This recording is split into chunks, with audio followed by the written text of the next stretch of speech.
बिस्मिल्लाहिर्रहमानिर्रहीम। अस्सलाम वालेकुम। मैं जलील खान कुलाची, आप मेरा यूट्यूब चैनल देख रहे हैं।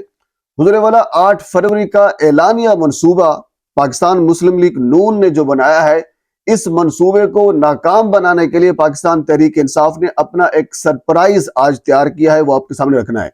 मैं आपके सामने ये रखूंगा कि पाकिस्तान मुस्लिम लीग नून या बाकी सारी जमातें, पीडीएम आप इसको कह सकते हैं, इन तमाम जमातों ने मंसूबा क्या बनाया है और उसके बाद फिर पाकिस्तान तहरीक इंसाफ ने इसका तोड़ आज क्या निकाला है। रात प्रोग्राम में वसीम बादामी का प्रोग्राम था जिसमें आमिर इलियास राना साहब उसमें मौजूद थे। तो उन्होंने कहा कि मुस्लिम लीग नून की यह ख्वाहिश है कि इस मर्तबा मरियम नवाज साहिबा वजीर आजम होंगी, नवाज शरीफ साहब सदर पाकिस्तान होंगे, शहबाज शरीफ साहब वजारत खारजा के मनसब पर फायज होंगे और इसी तरह फिर पंजाब में जनाब हमजा शहबाज शरीफ साहब आएंगे। ये सारे के सारे जो लोग हैं ये इक्तदार में आकर बैठ जाएंगे जिस तरह अपनी जागीर हो। तो वहां पे इरशाद भट्टी साहब थे, तो उन्होंने ये कहा कि इन्ना लिल्लाहि व इन्ना इलैहि राजिऊन, जो कि कहना भी चाहिए था। मैं आपके सामने मंसूबा रखता हूं। असल में इस वक्त पाकिस्तान तहरीक इंसाफ के जितने भी उम्मीदवारान मैदान में मौजूद हैं वो आजाद हैसियत में इलेक्शन लड़ रही हैं। तो मंसूबा ये है कि ये सारे के सारे, क्योंकि टर्न आउट ज्यादा होगा, इस वक्त पाकिस्तान तहरीक इंसाफ की मकबूलियत है, इमरान खान की मकबूलियत है, लोग जीत कर आएंगे। तो मंसूबा ये है कि जितने के जितने लोग भी जीत कर आएंगे इनको किसी न किसी पार्टी के अंदर इनको ज्वाइन करवा लिया जाएगा। उसमें इस्तेकाम पाकिस्तान पार्टी भी हो सकती है, पाकिस्तान पीपल्स पार्टी हो सकती है, पाकिस्तान मुस्लिम लीग नून हो सकती है। यानी जिस बंदे को वजारत उज़्मा के ऊपर बिठाना होगा इन तमाम लोगों को उसके साथ ज्वाइन करवा दिया जाएगा। ये एक मंसूबा है। अब इस मंसूबे का तोड़ आगे तहरीक इंसाफ ने आज क्या लिखा है, क्या बताया है, वो आपके सामने मैं रखता हूं। इससे पहले सलमान अकरम राजा साहब चले गए लाहौर हाई कोर्ट में।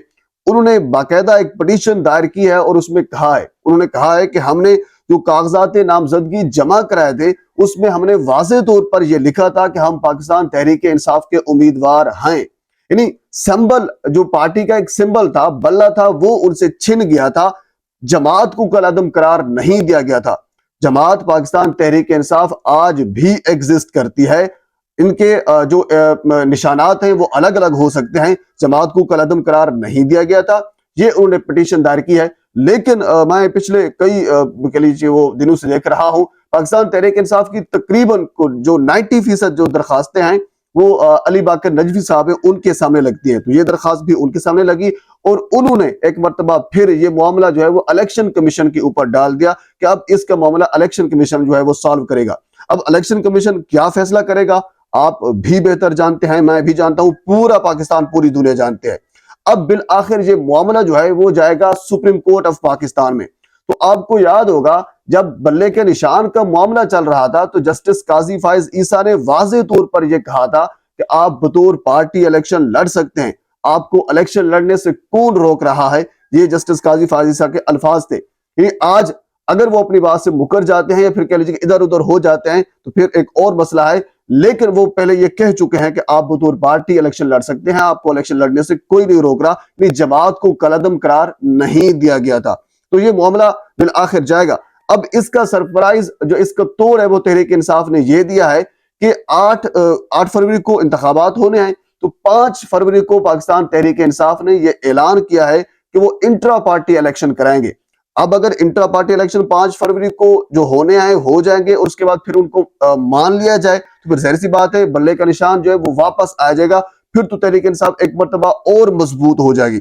हालांकि कल भी इस हवाले से मैंने बात की थी, हमारे अतर काजमी साहब वो इस हवाले से काफी गुस्सा कर रहे थे, उनका ये बात अपनी जगह पे दुरुस्त है। उन्होंने कहा कि जब तहरीक इंसाफ ने इंट्रा पार्टी इलेक्शन के हवाले से कुछ मीटिंग वगैरह करनी चाहिए, जिसमें इस्लामाबाद के एक ऑफिस में मीटिंग की गई, वहां पुलिस ने घेर लिया। आपने वीडियो देखी होगी जिसमें बाबा रवान साहब मौजूद है या बाकी लोग मौजूद हैं। इन मुख्तलिफ जगहों के ऊपर जब मीटिंग्स करना चाहिए पाकिस्तान तहरीक इंसाफ ने तो उनको रोक दिया गया। तो इस पे अतर काजमी साहब गुस्सा इस वजह से कर रहे थे कि हाँ जिम्मेदारी बनती थी बैरिस्टर गौहर की, जो इस वक्त पाकिस्तान तहरीक इंसाफ के चेयरमैन है।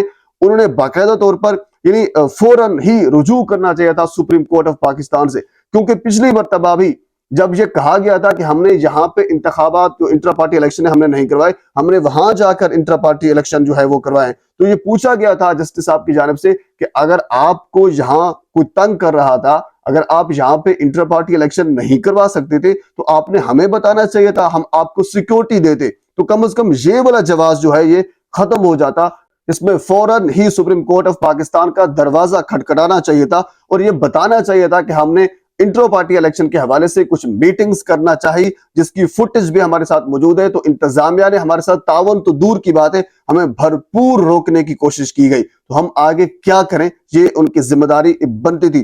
بہرحال انٹر پارٹی الیکشن یہ باقاعدہ اعلان اس میں کیا گیا ہے، 5 فروری کو پاکستان تحریک انصاف جو وہ انٹر پارٹی الیکشن کروائے گی۔ اب 2 فروری تک جو یعنی کہہ لیجیے کہ وہ درخواستیں ہیں وہ جمع کروائی جائیں گی، اور اس کے بعد پھر 5 فروری اچھا اس میں آن لائن درخواستوں کا سلسلہ جو ہے وہ بھی رکھا گیا ہے، یعنی جو بندہ فزیکلی آنا چاہے وہ فزیکلی جمع کروا سکتا ہے، جو بندہ آن لائن آنا چاہے وہ آن لائن جمع کروا سکتا ہے، اور اس کے بعد پھر اگلا پروسیس بھی یہی ہوگا، آن لائن بھی ووٹ اس میں درج کیا جائے گا، فزیکلی بھی ووٹ اس میں درج کیا جائے گا، اور اس کے بعد پھر 6 فروری کو ان تمام یعنی جو انٹر پارٹی انتخابات ہوں گے، 6 فروری کو ان سارے جو انتخابات ہو جائیں گے، یعنی جو جنرل الیکشن ہے وہ بھی ہو جائے گا، اور اس کے بعد پھر کہہ لیجئے کہ وہ انٹر پارٹی الیکشن بھی ہو جائیں گے۔ تو 6 فروری کو ان کے نتائج کا باقاعدہ اعلان کیا جائے گا، اور اس کے بعد پھر اگلا پروسیس جو ہے وہ چلایا جائے گا۔ اب الیکشن کمیشن اس حوالے سے کیا کرتا ہے، حالانکہ میرے خیال میں اگر میری ذاتی رائے میں یہ دیکھا جائے تو الیکشن کمیشن ہرگز اس چیز کو ایکسیپٹ نہیں کرے گا، لیکن یہ تو اگلا معاملہ ہے، اس کے بعد پھر سپریم کورٹ سے رجوع کیا جائے گا، پھر اگلا فردر جو پروسیس ہے وہ چلے گا۔ بہرحال پاکستان تحریک انصاف نے ایک بڑا سرپرائز دیا ہے انٹر پارٹی الیکشن کے حوالے سے۔ ہم آگے دیکھتے ہیں کہ آگے کون سے سرپرائز آتے ہیں، اور آگے پاکستان تحریک انصاف کی کیا اسٹریٹجی ہے، کیا لائے عمل ہے۔ پاکستان کے سیاسی معاملات میں اور بہت سی چیزیں ہیں، اگلی ویڈیو میں آپ کے ساتھ میں ضرور شیئر کروں گا۔ ایک مرتبہ آپ سے گزارش ہے میرے چینل کو سبسکرائب کر دیں تاکہ آنے والی ہر انفارمیٹیو ویڈیو آپ تک پہنچ سکے۔ اللہ حافظ۔